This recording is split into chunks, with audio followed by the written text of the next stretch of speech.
It's seemingly a make or break year for Coach Davis. There's some job pressure. His team, they just got to set it aside and ball out. This is Tyler Zeller, and you're listening to Locked On Tar Heels. You are Locked On Tar Heels, your daily podcast on the UNC Tar Heels. Part of the Locked On Podcast Network, your team every day.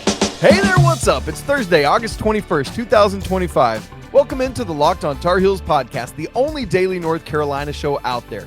I'm your host, Isaac Shade. You're joining me at the place to get your Tar Heels content every single day. It's all part of the Locked On Podcast Network.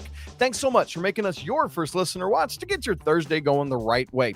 Special shout out to all the everydayers with us, all the great members of the Locked On Tar Heels Discord. We'd love to see you in there, by the way, and the Locked On Tar Heels Insiders. So glad you guys are here as well. Coming up on the show today, we're going to have, it's sort of a hot seat conversation, but it's more specifically dealing with how do you handle that if you are the players on that team? How do you handle that if you are Coach Davis and stay away from the noise and just do your job?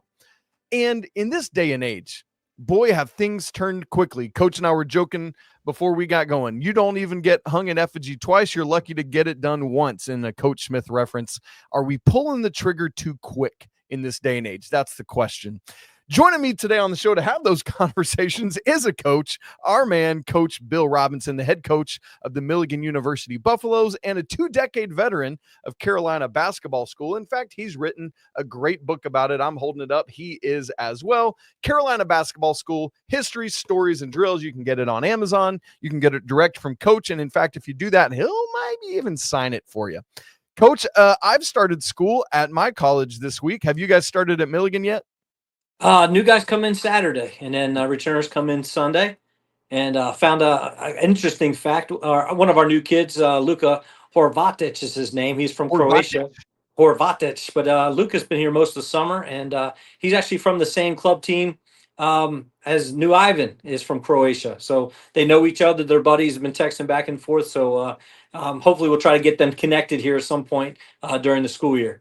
That's a wild connection, Coach. Funny, literally yesterday's show was our season preview of Ivan Matlakovich. So we need to get Ivan and Luka connected. Man, it'd be, I don't know, my wheels are spinning. There's a lot of fun stuff we could do with that. He was actually the reference of the peanut butter our last show. It was actually him. So it all makes sense now. Full circle. I love what we're doing on the pod. Coach, any opportunities for you to get to Chapel Hill before things get going, to get to practice or anything? Yeah, I'm hoping. NAI rules, we can't start practice till September 15th, so almost a little less than a month from right now. So I'm hoping to get down and get a chance to see practice and get to see, obviously we want to see Luka, we want to see this new squad in practice, a little different than it is in the summer, and hopefully that will give me a little opportunity to get us know this squad a little bit better. That'd be great, and obviously we would benefit massively from it on the podcast as well. All right, let's get into this kind of hot seat conversation. Coach, look, it's one thing to say there's a hot seat conversation, and it's another thing if Bubba Cunningham thinks it's a hot seat conversation. That's two very different things. But at least externally, from national media, from some others, I think there's some real pressure on this team to perform well. We've had several up and down years so far in the Hubert Davis era, and I want to start by looking at the player angle of it. If you are a player on this team, whether that's a Seth Trimble who's coming back, who's the most successful player, at least from a Carolina standpoint, to come back, whether you're one of the guys coming in from another school, whatever it is, how do you go about drowning out that noise and just being a basketball player? Yeah, I think there's guys, obviously, who came to Carolina, like Caleb Wilson specifically, because they love Hubert and they want to win for him. And I think that it can be a motivating factor. Hey, guys, we need to step it up because we need to make sure we're not the team that cost coach's job. Now, that's not something you want to talk about every day. That's something that hopefully is not talked about at all right now. Right now, everything's wonderful. I've seen all the videos of the guys walking around campus and being college kids. I love seeing that kind of stuff. I love that he goes, "Hi, I'm Caleb. I'm on the basketball team." Yeah. Everybody knows you, bro. It's so good. But the fact that he does that is humbling. I think that's a really good sign too. 100%.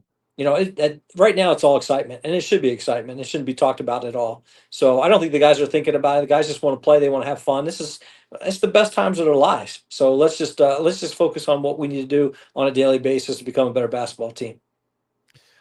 In this era of social media, and it's funny because typically the players are probably more connected to that than the coaches would be. I know Coach Williams very famously was like out on anything technology.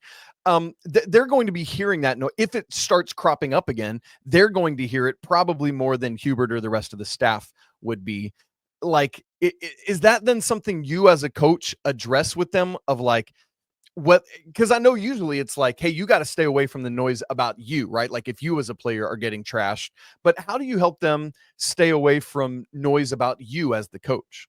Well, it's different when you talk about the head coach versus the staff, because I think the head coach, Hubert, does a really good job of just not hearing anything.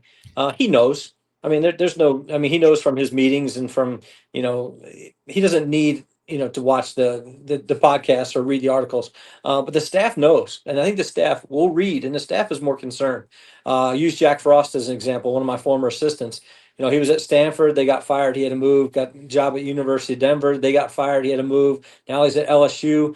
They have to have a big year to win. So, I mean, that's pressure. And those guys really, they kind of want to try to stay one move ahead if they can, if there's a possibility of doing that. But I think they feel the pressure a little bit more, and they tend to read the articles. They tend to watch the podcast a little bit more when they have time. So I think it may be harder on the assistant coaches than it is on the head coach. Head coach also has an extended, a contract agreement.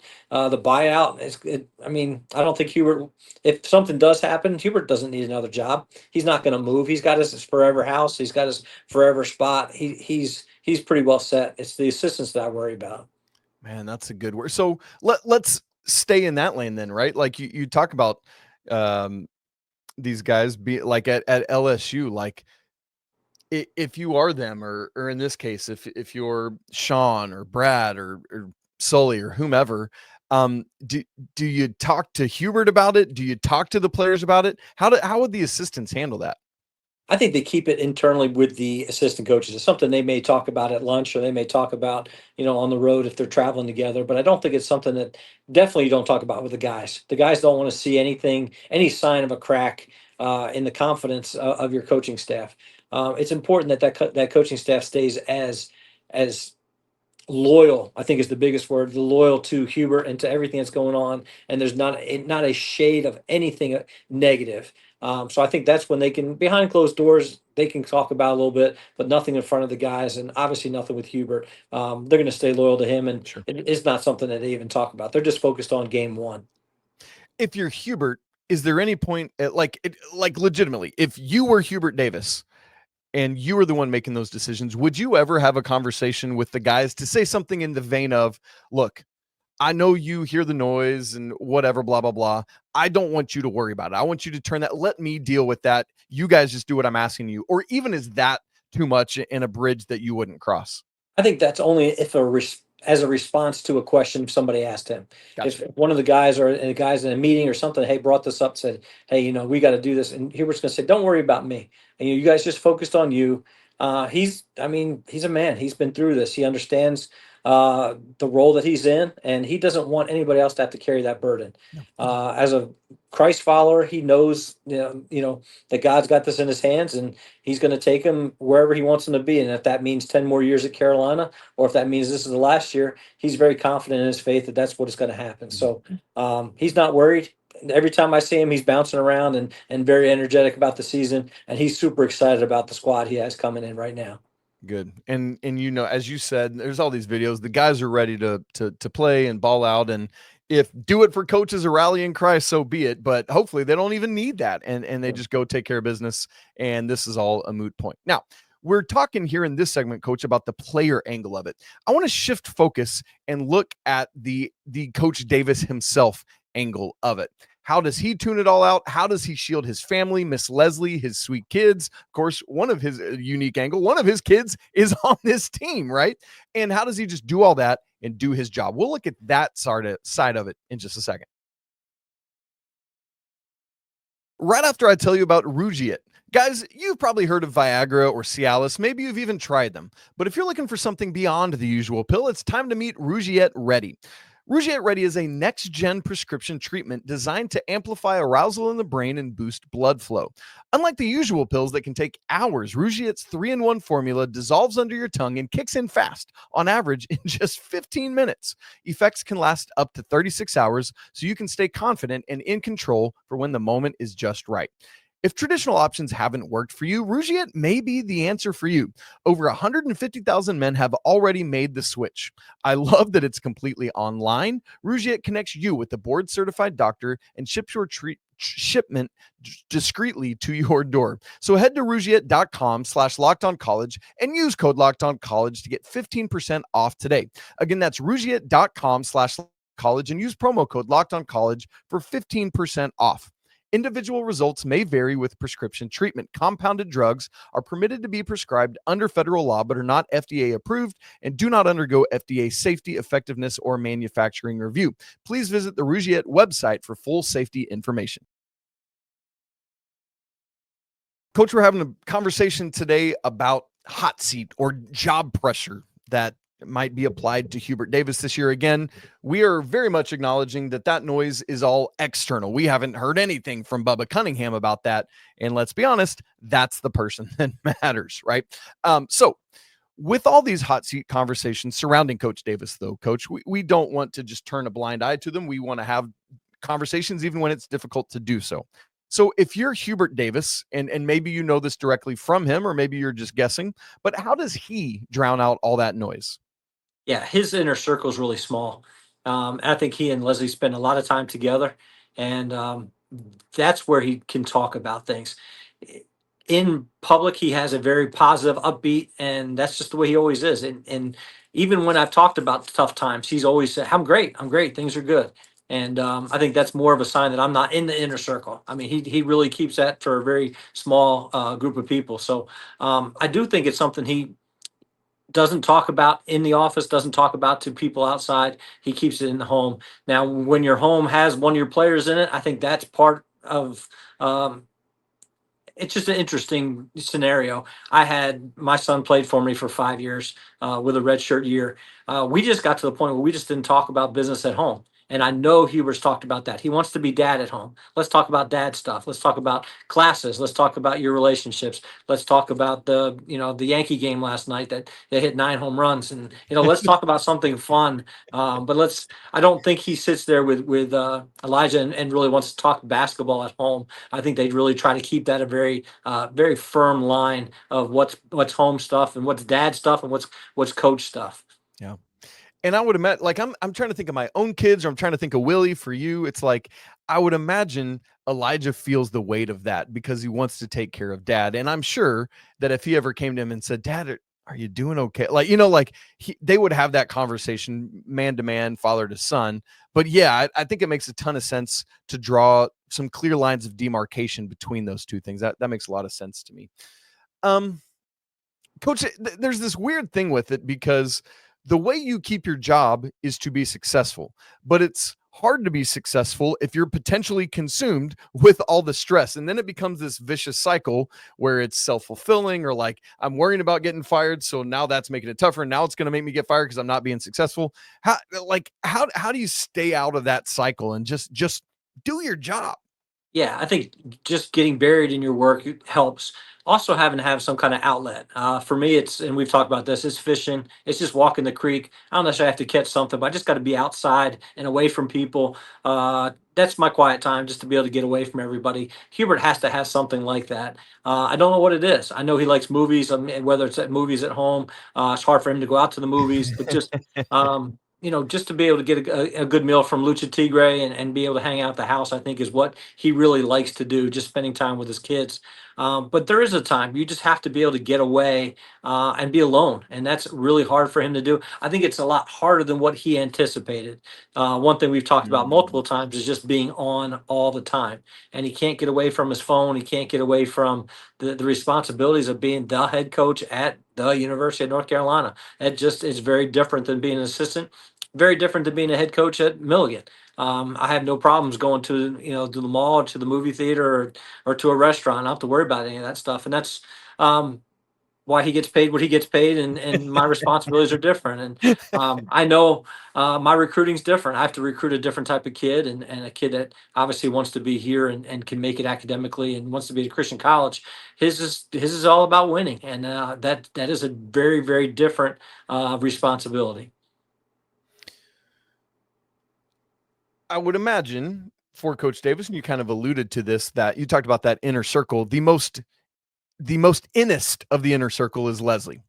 I'm not going to ask you to speculate on the conversations they have, but if you were thinking about it with your sweet wife, like, how would you approach that? Because I know for me and Maggie, like, she would be the confidant for me in all of it, of like, babe, I'm struggling here, or hey, today's a good day, but Bubba came and talked to me, and man, it's just, whatever it, like, how would you go about having those conversations? What would you say? What would you bring her into? What would you keep her away from? Does that make sense? Yeah, I think you're looking at the two wives of the last two head coaches at Carolina. I don't think they could be any different.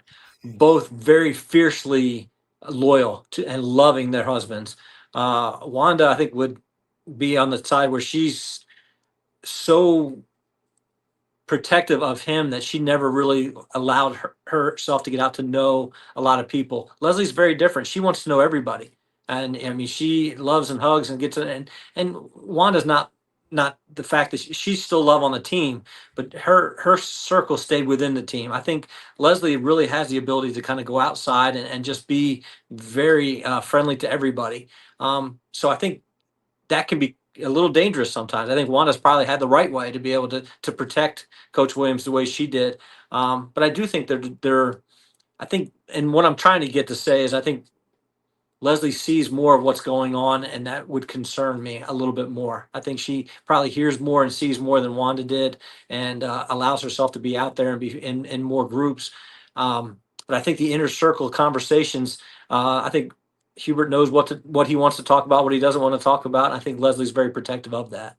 Yeah, man, I can imagine how heavy that yoke must weigh around Leslie's neck as well. And so, man, it's easy for people in media and in the world to just talk about these people, these coaches, like they're robots or like they're entities, but they are real humans with real wives and real families. And that's something they have to process through. And you hate, like, you think of the humanity of that, just as I wouldn't want that for Hubert, or I wouldn't want it for John Shire just as much as I wouldn't want it for Hubert Davis, because that's hard for humanity to go through. And so, man, I constantly think of and pray for not just Coach Davis, but coaches like yourself and all over the nation and their families, because it's a difficult thing, man, when you're out there in the public eye. Now, speaking of which, Coach, in a previous era, coaches had a lot of time to build their programs, get in their guys, really take their time.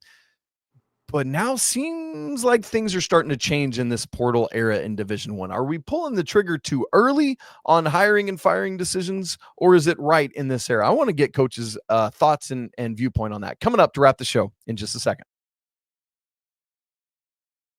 Right after I tell you about Open Phone. If you're running a business, every missed call is money left on the table. Think about the last time you needed a service. If the first person didn't answer, what did you do? Did you wait around? No. You went on down the line and you called the next person. You moved on. And that's why you need Open Phone, so you never miss an opportunity to connect with your customers or potential customers. How about that?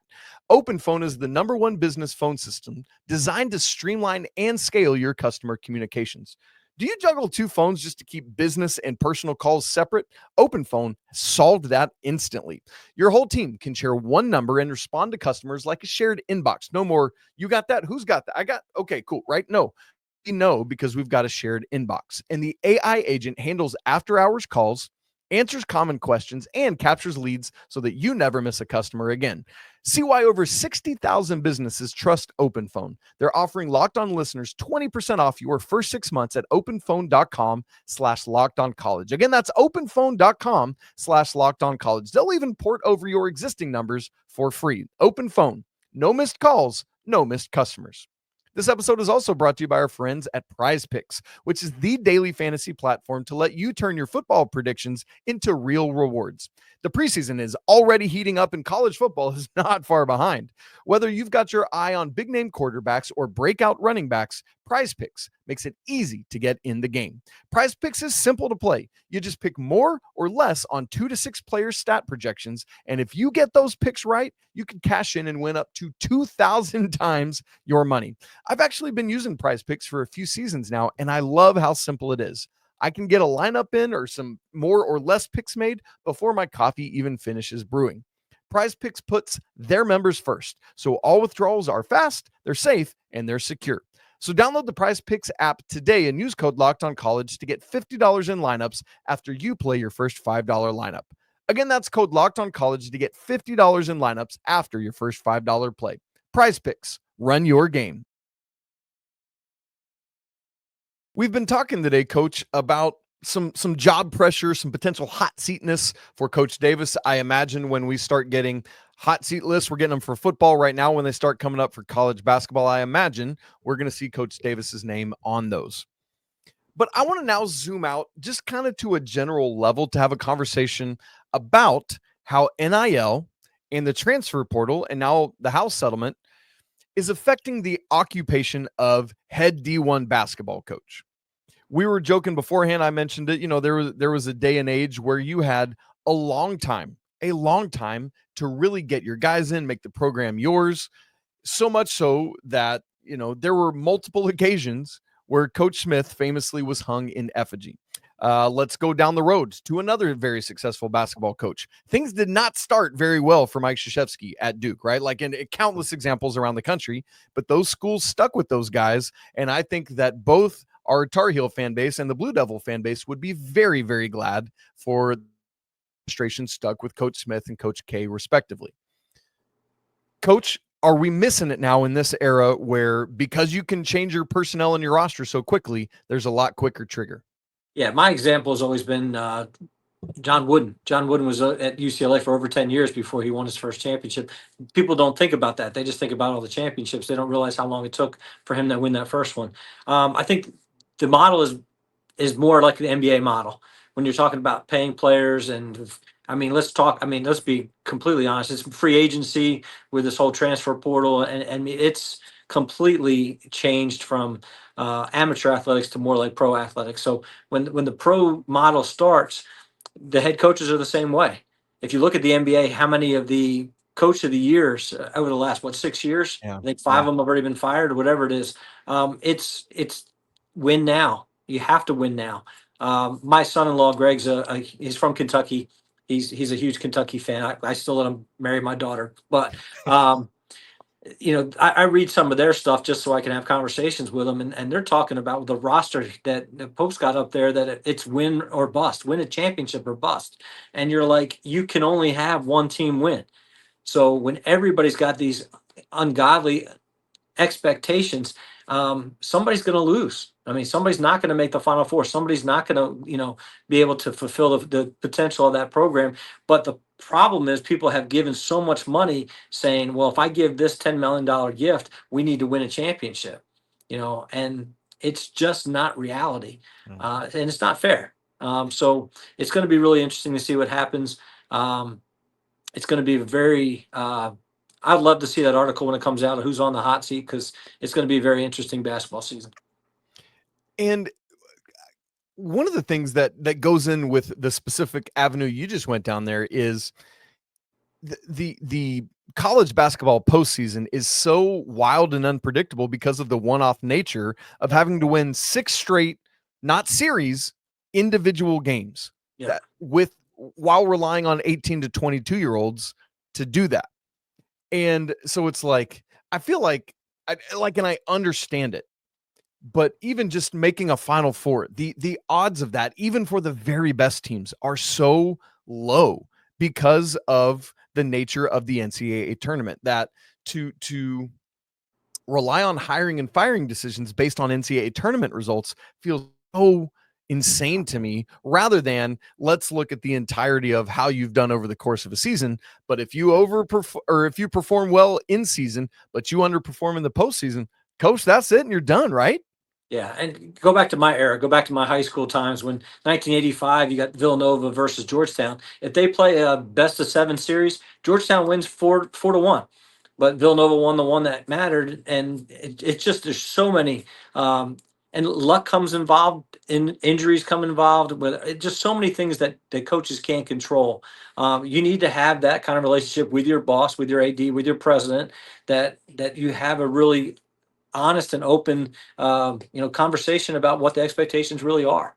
And I think Hubert has done a good job with that. I think he has a good relationship with Bubba. I think he's such a likable, everybody loves him, that he has to be able to continue to have those type of relationships to be able to make this whole thing work. And I agree with you. And it seems like Bubba gets it, right? Like I think he's, to me, is a great AD. I'm so glad he's at Carolina. Obviously going to miss him when Newmark comes in, but he'll still be around. Coach, should there be a longer leash still in this era, or is that just gone and we can't get it back? I think it's gone. I think Okay. it is. I think unless you decide to figure out how to make it more like amateur athletics again, the money there creates more pressure, and the more pressure you have to find wins. And the boosters, the people, whoever's giving that money, they're not going to be able to just say, "Oh, it's okay. We'll wait till next year." I think their expectations are, if we're doing and we're making this investment, we need to get a bigger return. You know, all of this said, though, I wouldn't mind if somebody paid me multiple millions of dollars to go away and not work for them, and then I could just retire and come hang out with you or do whatever I wanted to do. No, it's got to be hard, man, because it's like literally it's the livelihood, it's your pride, it's your identity in some ways, and I know that it gets into a whole conversation for Coach Davis as a Christian about finding his identity in Christ. That's a whole other conversation, but still, right? There's a part of you that's like, this is killing me. So. Coach, I think maybe the last question then to ask is, for you as a coach, if you're a head coach at the D1 level, what is a healthy mindset to have as you approach a new job, knowing that I could be wildly successful and be at this school till I win at a high level, multiple championships, whether at the conference level or the national level, or I could be done if you are Kenny Payne at Louisville in 2 years after 2 terrible seasons, knowing that either of those are a possibility. What's the mindset? Yeah, the mindset is you have to what allows you to sleep at night. What's my philosophy of what coaching really is about? And I want to make an impact on kids' lives. I want them to be great husbands. I want them to be great fathers down the road. I want to be invited to weddings. I want to be invited to officiate weddings like I had this summer. And you still want to win games. There's still obviously the bigger impact you have. You have to be able to win games for kids to be able to listen to you. But me personally, it can't be a win at all costs. I still want to do it with the right kids. I still want to hit, in my case, Milligan kids. But Hubert's done a really good job of getting Carolina kids that fit the model, the Carolina way. My mom's reading the Carolina way right now. We talked about it this morning. It's kind of funny, but there is a certain culture that has been established, and Hubert wants to continue it, just like Coach Williams continued it. And there are, exceptions where you have a kid or two that just don't quite fit, but for the most part, it's a group that wants to be a Carolina. It's a group that really believes in Carolina and wants to do the Carolina way. And that is a reflection of Hubert. And I think there's a lot of coaches out there that just go in the gym, find the best players, regardless of who they are as people or as students, and just want to win games and don't care if they graduate or not. I think Hubert really does care about the person more than just about the winning. Man, that is a good final word, Coach. Thank you for that insight. Thank you for being somebody that espouses that mindset as well. That's why a big part of why I love and respect you, not only as a brother, but as a coach. So thank you for how you approach that. Guys, it's been great to be together today on the show. Thanks so much for joining us. If you've not already subscribed to Locked On Tar Heels on video and audio, do that now so you don't miss a second of the show and what we're doing. We'll be back together again tomorrow to wrap up the week. If you've not joined the Locked On Tar Heels Discord, we'd love to see you in there. A great group of Carolina fans hanging out, talking all the time. It's so much fun. Links in the show notes, absolutely free to join. If you want to go next level with the show, join the Locked On Tar Heels Insiders program. That link is also in the show notes. You get one-on-one conversations with me, access to all of my stats and charts and data record books, all of it and more. We'd love to see you there. Links in the show notes. It's always a great day to be a Tar Heel. We'll be back again tomorrow, but until then, peace.